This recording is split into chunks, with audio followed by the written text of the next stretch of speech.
Hello friends, कैसे हैं आप सब लोग। आई होप आप अच्छे होंगे। तो कल की क्लास में हमने भूटान और नेपाल के बारे में पढ़ा था और उसके सारे क्वेश्चन को डिस्कस किया था। तो आज की क्लास में हमारा सार का लास्ट देश बचा है बांग्लादेश, तो इसको हम कवर करने वाले हैं। आप लोग वीडियो को पूरा देखिएगा। लास्ट में मैं आप लोगों को कुछ इससे रिलेटेड कुछ फैक्ट बताने वाली हूँ और एक संगठन के बारे में बात करने वाले हैं हम लोग।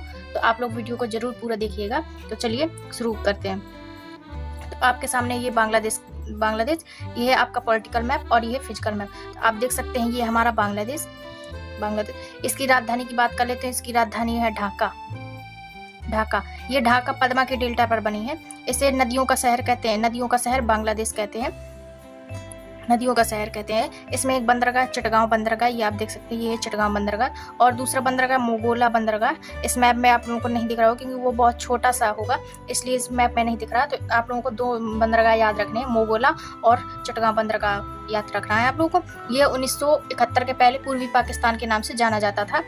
जब से यहाँ के प्रधानमंत्री शेख हसीना बन गई हैं, तब से भारत और बांग्लादेश के संबंध कुछ अच्छे हो गए हैं। तो यहाँ के प्रधानमंत्री शेख हसीना है। इसके बाद हम बात कर लेते हैं, यहाँ पर आप देख रहे होंगे सुंदरबन डेल्टा, जो कि सबसे बड़ा डेल्टा है। आपने नाम सुना होगा सुंदरबन डेल्टा। तो ये हमारा सुंदरबन डेल्टा। इसमें बांग्लादेश में गंगा नदी बहती है। आप देख सकते हैं ये गंगा नदी का मुहाना। तो यहाँ पर गंगा नदी बहती है। यहाँ पर एक द्वीप है न्यूमूर द्वीप, ये भारत ने इसे लिया है। तो आप लोग वो दिख रहा होगा, ये आप लोगों को ये दिख रहा होगा। यहाँ पर चटगांव बंदरगाह आप देख सकते हैं। चट्टागांव बंदरगाह में सूरसेन ने 1930 18 अप्रैल 1930 को यहीं के चटगांव में शस्त्रागार रखे रहते थे, उन्हें लूट लिया था। तो ये चटगांव बंदरगाह हो गया। इसकी मुद्रा की बात कर लेते हैं। इसकी मुद्रा है टका। जैसे वैसे हम लोग बोलते हैं कि टका है, तो इसकी मुद्रा हो गई टका। अब इसकी वो बात कर लेते हैं जो सैन्य अभ्यास होते हैं। तो इसके संप्रीति युद्धाभ्यास है जो कि भारत और बांग्लादेश के बीच होते हैं। इसमें ये हो जाएगा संप्रीति युद्धाभ्यास। इसमें आप देखेंगे भारत का जो इस साइड का एरिया है, यहाँ पर त्रिपुरा बांग्लादेश से 3 ओर से घिरा है। आप लोग देख पा रहे होंगे यहाँ पे भारत है और यहाँ पर बांग्लादेश। तो ये जो एरिया आप लोगों को दिख रहा है, ये एरिया सारा त्रिपुरा का है। तो त्रिपुरा किससे 3 ओर से घिरा हुआ है, बांग्लादेश से। इसके बाद हम बात कर लेते हैं कि जब बांग्लादेश आज़ाद नहीं हुआ था तो जूट की खेती सबसे ज़्यादा यहीं पर होती थी।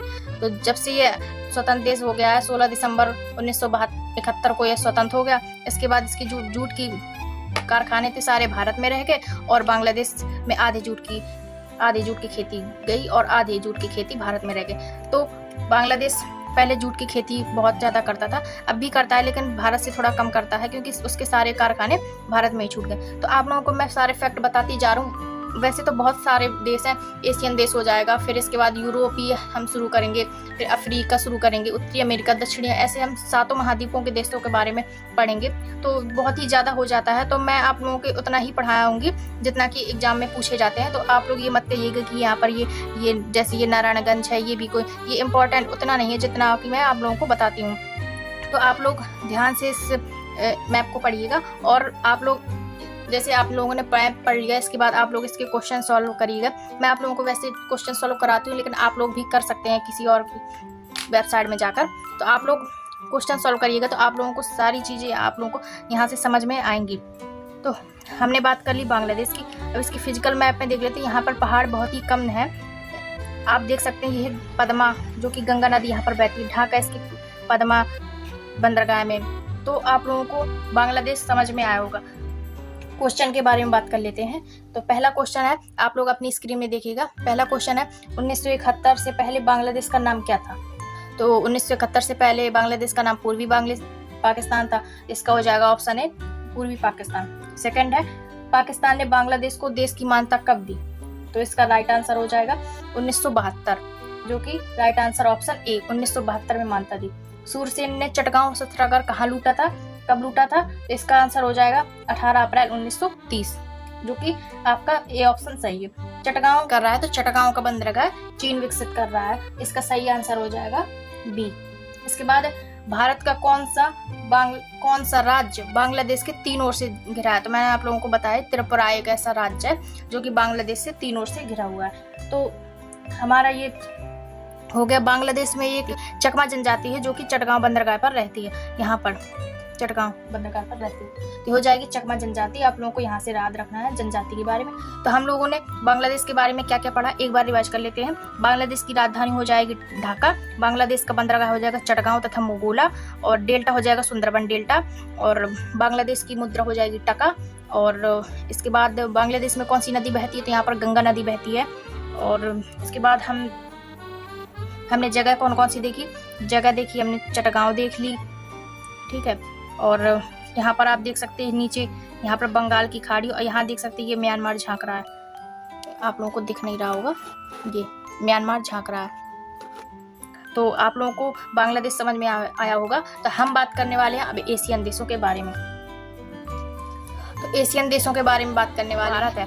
भारत का ये साउथ ईस्ट जो देश है, म्यांमार, थाईलैंड, इन लोगों ने एक मिलकर संगठन बनाया इस साइड के लोगों ने कि हम लोग भी एक संगठन बनाते हैं जिससे कि व्यापार में मजबूती आएगी।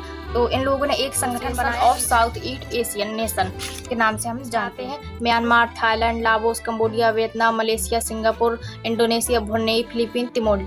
तो आप लोगों को सारे देशों को याद करना है। इसमें 10 देश आते हैं, तो टोटल 10 देश आते हैं। तो हमारे टोटल देश कितने हो जाएंगे, सार्क के 8 देश हो जाएंगे, और 10 देश एशिया के हो जाएंगे, एशियन के हो जाएंगे। तो हमारे कितने हो जाएंगे, 18 टोटल देश हो जाएंगे। तो हम पूरे टोटल 18 देशों के बारे में पढ़ने वाले। तो हमने 8 देश तो कवर कर लिए, अब इसके बाद 10 देशों के बारे में पढ़ेंगे।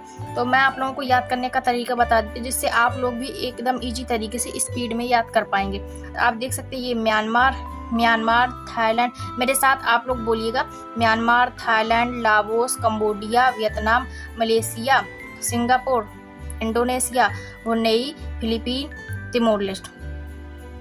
तो आप देख पाएंगे यहाँ पर है Philippine, Brunei, Philippine, Timor Leste. तो आप लोगों को एकदम स्पीड से मेरे साथ साथ बोलना है, Myanmar, Thailand, Laos, Cambodia, Vietnam, Malaysia, Singapore, Brunei, Philippine, Timor Leste. तो आप लोगों को भी एकदम स्पीड से बोलना। पहले आप लोग धीरे धीरे बोलिएगा, Myanmar, Thailand, Laos, Cambodia, Vietnam, Malaysia, Singapore, Brunei, Philippine, Timor Leste. तो आप लोग 1-2 बार प्रैक्टिस करिएगा तो आप लोगों को सारे देश याद हो जाएंगे। तो इसमें 10 देश है, तो इसको हम शुरू इसमें जो पहला देश आता है म्यांमार, इसको हम कल पढ़ने वाले हैं। आज मैंने आप लोगों को बता दिया, यही संगठन के बारे में आप लोगों को बताना चाहती थी, एशियन नेशन के बारे में, जिसमें कि 10 देश आते हैं और 10 देश मैंने आप लोगों को बताया। तो हम कल स्टार्ट करेंगे म्यांमार के बारे में। तो म्यांमार के बारे में बात करेंगे। अब इसकी स्थापना की बात कर लेते हैं। एशियन की स्थापना हुई थी 8 अगस्त 1967 को। 8 अगस्त 1967 को। इसका मुख्यालय की बात कर लेते हैं। तो इसका मुख्यालय हो जाएगा जकार्ता, जो कि इंडोनेशिया की राजधानी है। लेकिन अब इंडोनेशिया की राजधानी चेंज हो गई है, जावा हो गई है, क्योंकि इंडोनेशिया की राजधानी जो जकार्ता है वो समुद्र में डूबने वाली है। तो इसका मुख्यालय हो जाएगा जकार्ता, एशियन नेशन का। तो आप लोगों को एशियन नेशन में कितने देश आते हैं और इसकी फुल फॉर्म क्या होती है, आप लोगों को सारी चीज़ याद रखनी है। तो इसकी फुल फॉर्म एक बार और देख लेते हैं, association of south east Asian nation. तो आप लोगों को इसकी फुल फॉर्म याद रखनी है, इसके बारे में याद रखना है, इसमें कितने देश आते हैं ये आप लोगों को याद रखना है। तो कल की क्लास में हम इसके बारे में म्यांमार से शुरू करेंगे। तो हम क्रम बाय क्रम इन देशों जो हमारे 10 देश हैं इसके बारे में पढ़ेंगे। और ये क्लास बहुत ही एंजॉयफुल होने वाली है, क्योंकि हम इसमें जानने वाले हैं कि इसमें जो द्वीप आते हैं, कितने सारे द्वीप आते हैं, कौन कौन सी जगह अच्छी हैं, कहाँ हम घूमने भी जा सकते हैं, ये सारी चीज़ों के बारे में हम बात करने वाले हैं। तो कल की क्लास में ज़रूर मिलिएगा। ये नया तो मेरी टेलीग्राम ग्रुप को ज्वाइन कर लीजिएगा। मैं लिंक डिस्क्रिप्शन बॉक्स में डाल दूंगी। तो आई होप आप लोगों को मेरी क्लास पसंद आए तो लाइक शेयर सब्सक्राइब जरूर करिएगा। जय हिंद।